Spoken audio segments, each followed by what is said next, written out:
네, 시장의 핵심 이슈 짚어보는 이슈 칼럼 시간입니다. 오늘은 미중산업경제연구소의 조용천 소장과 전화 연결돼 있습니다. 안녕하십니까?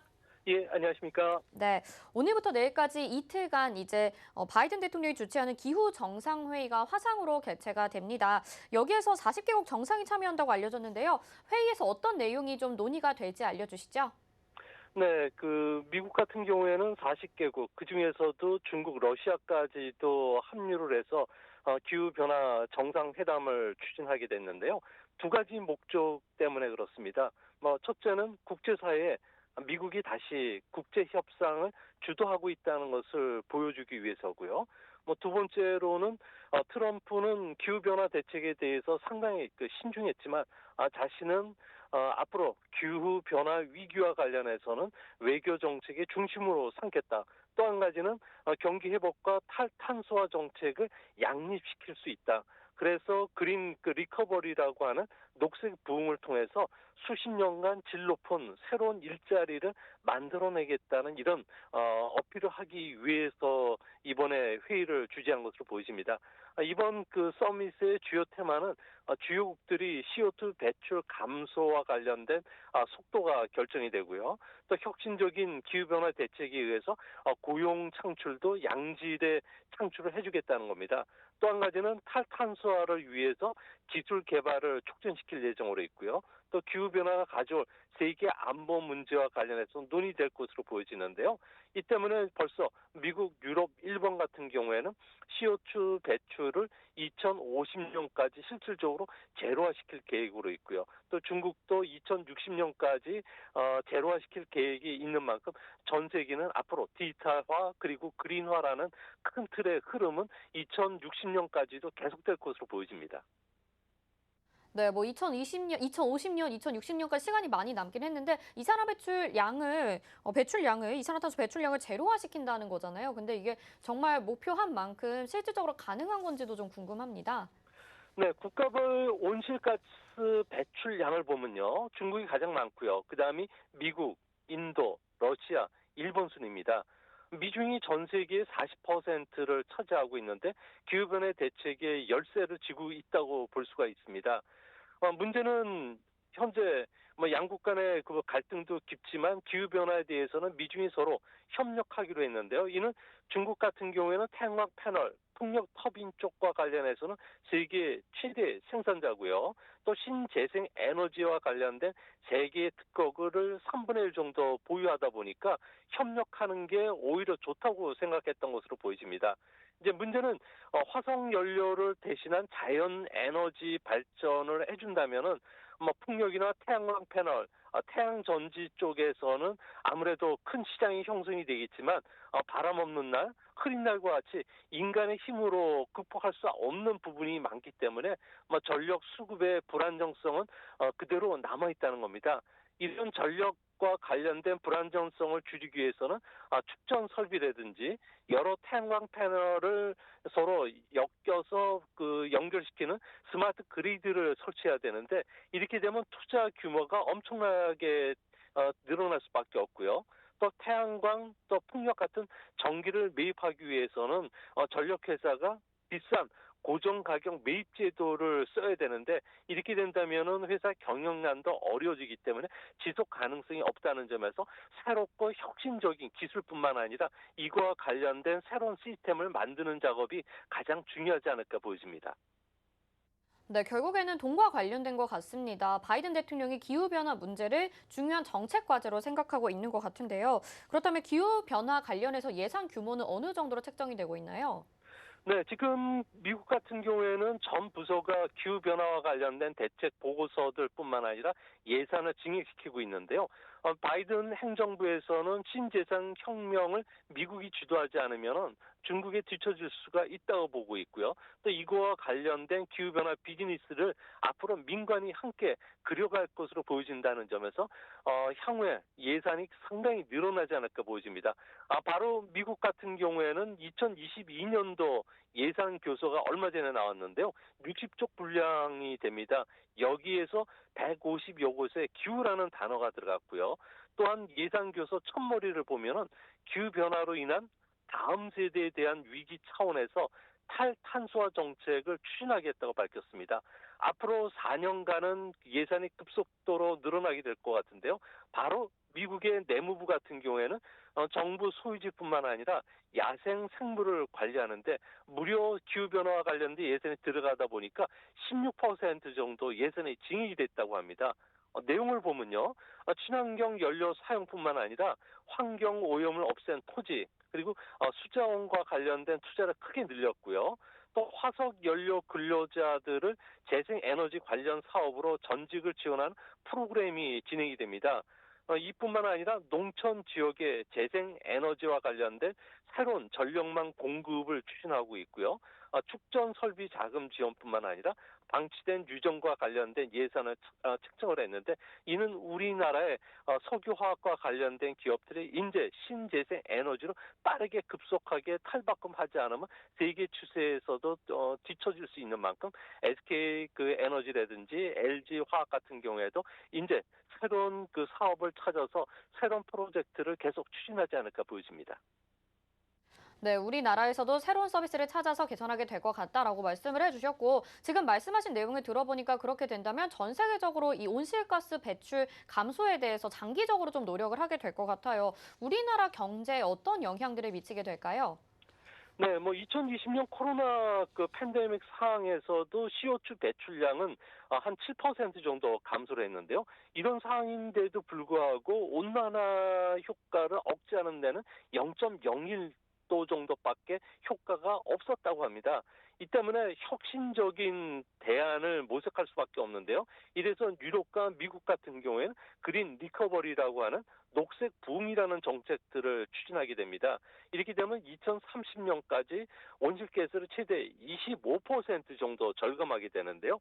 이렇게 되기 위해서는 아무래도 태양광, 풍력, 수력, 원자력, 암모니아 같은 그 발전의 비중을 상당 부분 투자하게 됩니다. 전체 우리나라의 전력 생산의 70%까지 늘어나게 되고요. 대신 화석 연료와 관련된 석유나 그리고 석탄 같은 경우에는 급속도로 감소할 수밖에 없습니다. 이렇게 되면은 전기 자동차 그리고 연료 전지 자동차뿐만 아니라 산업계가 상당히 중요하게 생각하는 차세대 그 에너지가 바로 수소라든지 암모니아가 됩니다. 우리가 주시장에서 아직 덜 반영됐던 부분 중에 하나가 암모니아 에너지인데요.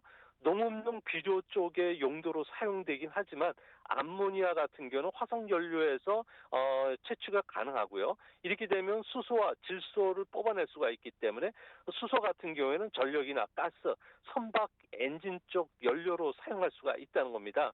이 때문에 앞으로 수소 공급망과 관련해서 수소를 만들어내는 문제, 또 운반과 저장, 그리고 충전소, 또 수소 전기 차량이라는 네 가지 비즈니스가 또 등장하게 되고요. 또 암모니아 선박 같은 경우에도 우리나라가 세계적인 기술을 갖고 있기 때문에 이거와 관련된 그 수출이 상당히 늘어나지 않을까 보여집니다. 네, 오늘 밤에 있을 기후 정상회의 내용까지 잘 살펴봐야 될 것 같습니다. 자, 이어서 세계에 대해서 좀 살펴보게 된다면요. 지난주에 이제 미국의 바이든 대통령 그리고 스가 총리가 만나서 공동선언문을 발표를 했습니다. 여기 이 얘기를 두고 이제 중국이 강력하게 좀 반발을 하는 모습 볼 수가 있었는데요. 어떤 내용이 담겨 있나요? 네, 그 16일 날 미일 그 정상회담 뒤에 그 공동 선언문이 발표가 됐는데요. 살얼음을 걷던 중일 관계의 뇌관을 드디어 건드리고 말았습니다. 중국 같은 경우에는 일본에 대해서 연일 그 입에 담을 수 없는 욕들을 지금 쏟아내고 있는데요. 아무래도 중국의 핵심적 이익이라고 할 수 있는 대만 문제와 관련해서 해협의 평화라든지 안정의 그 중요성 문제를 언급을 했습니다.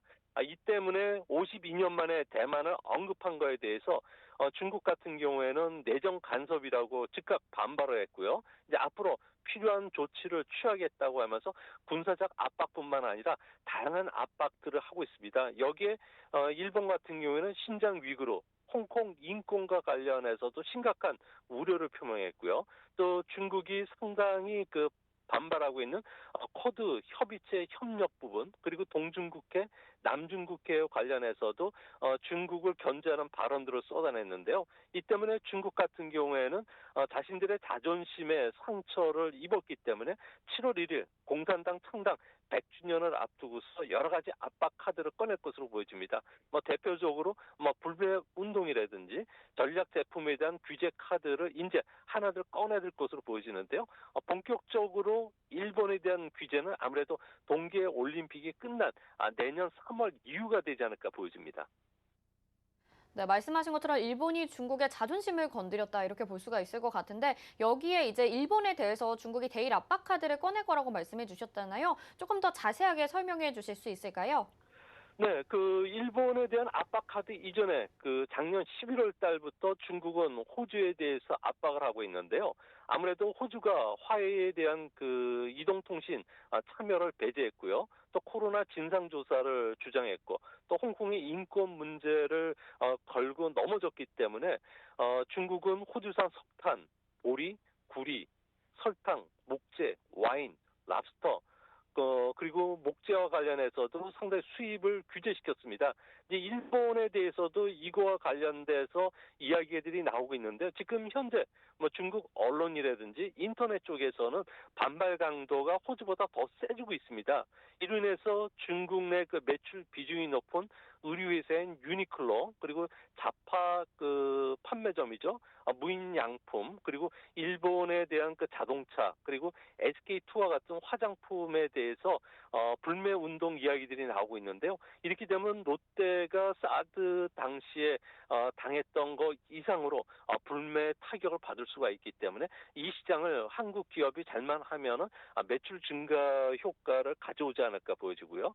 또 한 가지는 현재 미국이 구상하고 있는 G7 정상회담이 6월 11일부터 13일 날 개최되는데요. 여기에 일본이 D10 구상, 그러니까 민주주의 10개국 구상, 그리고 또 여기에 기술 민주주의 국가 12개국 모임에서도 적극적인 역할을 해줄 것으로 보여진다는 점에서 일본에 대해서 하이테크와 관련된 산업에 타격을 주기 위한 히토류를 아무래도 규제할 가능성이 크지 않나 보여집니다. 일본 같은 경우는 중국산 히토류를 60% 정도 전체 수입에서 차지하고 있는데요. 이렇게 되면 전기 자동차인 뿐만 아니라 하이브리드 자동차에도 상당히 큰 타격을 받게 되고요. 또 가전제품뿐만 아니라 일본이 만들어내고 있는 4차 산업혁명과 관련된 영구자성 모터라든지 리튬이온 전지, 그리고 발광 재료뿐만 아니라 연마제, 의약품 쪽에서도 타격을 받을 수가 있기 때문에 앞으로 일본과 중국 간의 관계 악화가 국내 기업들에는 어부지리 효과를 줄 수도 있지 않나 보여집니다. 네, 방금 전에 언급을 해주셨습니다. 이렇게 중국 시장에서 일본 기업들이 좀 어려움을 겪게 된다면 한국이 어부지리로 조금 더 이득을 볼 수 있게 되지 않을까 싶은데요. 이 부분에 대해서 좀 더 긍정적인 효과들 어떻게 기대할 수 있을지 자세하게 설명 좀 더 부탁드릴게요. 네, 중국 입장에서 보면 우리 한반도는 동북아의 지정학적 위치가 매우 중요한데요. 이 때문에 중국 같은 경우는 이전부터 반도체뿐만 아니라 배터리와 관련해서도 글로벌 공급망에 자신의 표라고 서라고 상당히 좀 압박을 해왔던 상황입니다. 중국은 한국을 우호국으로 끌어들이기 위해서 최근 들어와서 문화 공정의 속도를 조절하고 있는데요. 김치라든지 K 콘텐츠와 관련해서도 눈에 띄게 완화 작업들을 추진하고 있습니다. 이제 앞으로 베이징 올림픽까지 한일 간의 틈을 좀 벌리기 위해서 부분적인 한한령 해제도 기대할 수가 있고요. 또 소비시장 개방이라는 선물 보따리까지도 내놓을 것으로 보여집니다. 당장 12일 날이었죠. 황우시보가 우리나라 K-팝 그룹인 엑소, 그리고 한국 관광 홍보와 관련된 광고를 실었고요. 19일 날은 한국관광공사의 류준호 베이징 지사장의 인터뷰 기사도 실는 등 한국 관련 보도들을 상당히 많이 쏟아내고 있습니다. 우리나라가 가장 이번 중일 관계 악화로 인해서 수혜를 볼 수 있는 부분이 자동차 시장인데요. 우리 같은 경우는 사드 사태로 인해서 중국 자동차 시장은 일본에 뺏겼습니다. 일본 같은 경우는 작년에 중국 시장에서 자동차를 520만 대 팔았고요. 반면에 우리나라는 중국에 6만 대 정도 팔았기 때문에 일본이 8배 이상 지금 많은 상황입니다. 과거 센가쿠 열도 분쟁 때 중일 관계가 악화되면서 우리나라 같은 경우에는 상당히 어려움을 겪었는데 이제 현대차 그룹이 제네시스 G80을 중국 시장에 내놓기 시작했고요. 전기차도 지금 그 이야기들을 내놓고 있기 때문에 앞으로 전기차 판매도 상당히 늘어나지 않을까 보여집니다. 또 한 가지는 중국은 1분기 소매 판매가 전년 동기 대비 무려 34%나 증가했는데요. 이 때문에 백신 접종과 수출 확대로 인해서 소비 회복세가 계속 늘어난다는 점에서 K 컨텐츠, 또 K 푸드, K 뷰티와 관련된 판매도 예상 외로 급증할 가능성이 있다는 점은 앞으로 주시장에도 하나의 좀 호재가 작용이 될 가능성이 높지 않나 이렇게 보여집니다. 네, 아무래도 좀 긍정적인 전망들을 예측을 해보게 됩니다. 오늘 말씀 여기까지 듣겠습니다. 고맙습니다. 예, 감사합니다. 네, 지금까지 미중산업경제연구소의 조용찬 소장과 함께 했습니다.